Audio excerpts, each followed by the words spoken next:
राना साहब, अहम सवाल है जी कि रियासत पाकिस्तान ने लाकानूनियत को जड़ से उखाड़ने का अब हतमी फैसला कर लिया है। जीरो टॉलरेंस की पॉलिसी भी अपनाई जा रही है। ये फैसले कितने इनकलाबी साबित हो सकते हैं?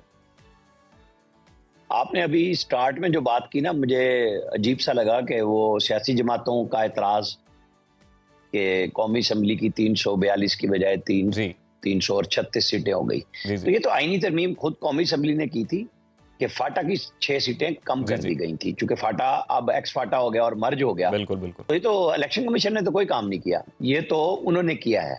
हल्का बंदियों के डिस्ट्रिक्ट वाइज चेंज सूबों के अंदर तो हो सकते हैं, हम्म। और वो कर दिए गए हैं कि कहीं जो आबादी का एक रखा जाता है कि इतनी आबादी होनी है और इतने हल्के होंगे, तो उस हिसाब से तकसीम हो गई। अब आप आ जाए लाकानूनियत के खात्मे के सवाल के ऊपर, जी तो बात सिंपल सी है। हमने बहुत ऐलान, दावे, वादे देखे हैं, अमल कितना होता है यही होगा इस एक्शन प्लान वाली कल वाली मीटिंग का। नेशनल एक्शन प्लान 2015 में चौधरी निसार वजीर दाखिला थे, नवाज शरीफ वजीर आजम थे, तब बनाया गया था, और उसके अंदर नेक्टा को फाल करने का कहा गया। नेक्टा के फाल चीफ हैं आजकल, राय ताहिर भी जी मौजूद हैं, काम कर रहे हैं। लेकिन चूंकि हमारे यहाँ इंटेलिजेंस एजेंसियों के आपस की कोऑर्डिनेशन हमेशा थोड़ी सी कमी रहती है, जिसकी वजह से जिनके खिलाफ एक्शन होते हैं उनको फायदा हो जाता है। और ये एक्शन से मुराद दहशतगर्दों की मैं बारे में नहीं बात कर रहा, ये है जो जखीरा अंदोजी है, जो स्मगलिंग है, इनके बारे में कोऑर्डिनेशन के अंदर चूंकि लोग फायदा उठाते हैं। इसी बुनियाद पे आर्मी चीफ ने यह भी ऐलान किया कि अगर कोई फौजी, हाजिर सर्विस अफसर या सिपाही इसमें मुलविस हुआ तो उसका कोर्ट मार्शल किया कोर्ट मार्शल जाएगा। होगा, बिल्कुल। इस बुनियाद पे मैंने ये बात कही कि ये चूंकि कोऑर्डिनेटिंग एफर्ट्स में कमी रहती है तो स्मगलिंग जारी रहती है। अब ईरान से माल आता है और कुछ यहाँ आ जाता है, कुछ अफगानिस्तान, हमारे यहाँ से बेपनाह माल जाता है। एक मुल्क हम बगैर टैक्स लिए दिए चला रहे हैं कि वहां पे गंदम भी हम पहुंचाएंगे, आटा भी हम पहुंचाएंगे, चीनी भी हम पहुंचाएंगे। हमसे मुराद वो माफिया है जिसको सिर्फ फायदा होता है।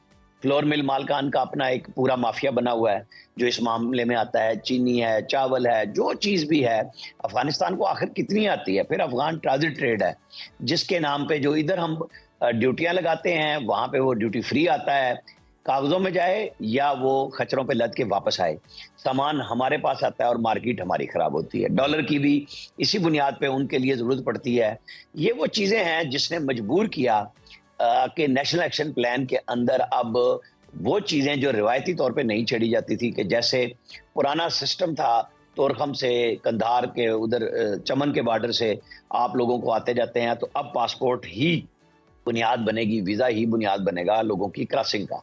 क्योंकि हमारे यहाँ तो फिर यहाँ लोग बहुत बैठे हैं ना, एकदम कह देते हैं जी तो हमारे खानदान के लोग हैं, पश्तून है। भाई कौन कहता है पश्तून नहीं है? राना साहब, सब वैसे ठीक है, लेकिन वो आर्मी अफगान का तो पश्तून सर है। अपना एक तरीका कार है अकाउंटेबिलिटी का। अब जैसे कोर्ट मार्शल होंगे, ये इंडिया वाज़े तौर पर दिया जा चुका है, लेकिन ये कहिएगा कि उस वक्त की जो हुकूमत है, जो सिविलियन हुक्मरान हैं, वो भी इस निर्णय में आएंगे, उनकी भी अकाउंटेबिलिटी होगी सारे मामले पर।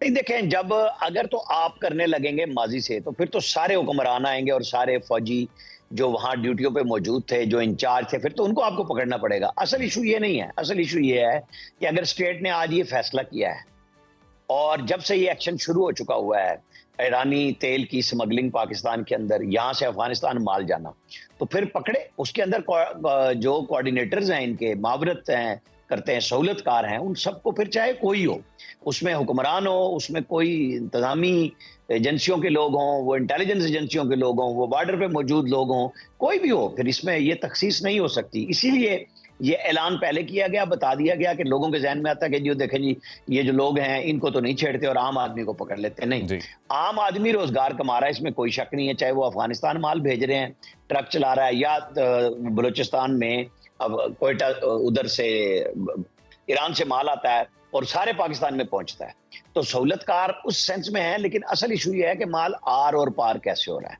सबसे पहली सख्ती इस बुनियाद पे होनी है, फेंसिंग हो चुकी हुई है, फेंसिंग तोड़ता कौन है, रोकता कौन है, यही स्टेट का काम है कि जब ड्यूटी लगा रहे हैं और पैसे लें तो उसी जी बिल्कुल। बॉर्डर को अब मजबूत रियासती करने पे रेट जो है लगाएं। वो बाकायदा तौर पर कायम होनी चाहिए। राना साहब, दूसरी जानिब जो ये फैसला किया गया कि गैर मुल्की पाकिस्तानी अब 1 नवंबर तक जो है वो जा सकते हैं इस मुल्क से, तो इस फैसले को आप किस तरह से देखते हैं? कितना जरूरी था ये फैसला? देखिए, ये फैसला तो पहले दिन से दुनिया में कोई भी शख्स ये नहीं कहेगा कि कोई गैर मुल्की हो और वो गैर कानूनी तौर पे रह रहा हो और उसको वापस ना भेजा जाए। अब है 2-3 चीजें हैं कि कुछ लोग हैं जो तालिबान की जब हुकूमत वहां पे आई है 15 अगस्त 2021 को, उसके बाद यहाँ आए हैं। बहुत सारे कई लाख लोग आए हैं, कोई कई लाख लोग पहले से आते जाते रहते हैं। कुछ हैं जिनको स्टेटस है यूएन के साथ अफगान महाजरीन का। अब उनके लिए आपको आलमी इदारों के साथ ताउन करना पड़ता है। ज़ाहिर है यही ऐलान किया गया है कि जो गैर कानूनी तौर पे मुकीम है, तो जिनके पास परमिट होगा, जिनके पास वीज़ा होगा, जिनके पास कारोबार करने की यहाँ पे कानूनी तौर पे इजाज़त होगी, तो उन्हें तो नहीं छेड़ा जाएगा। हाँ, इब्तिदा में ज़रूर लोग पकड़े जाएंगे जब 1 नवंबर से ये चेकिंग शुरू होगी।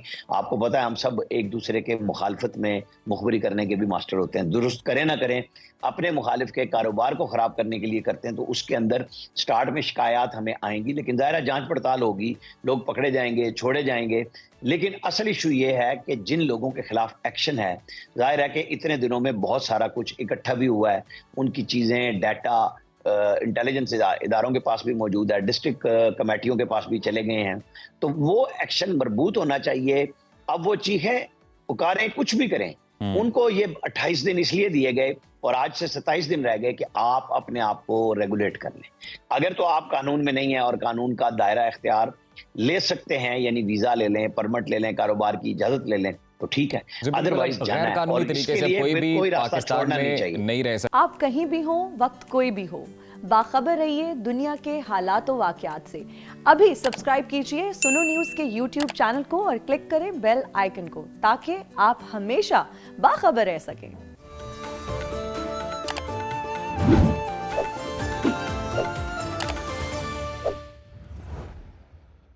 ये बिल्कुल बड़ा अहम फैसला है।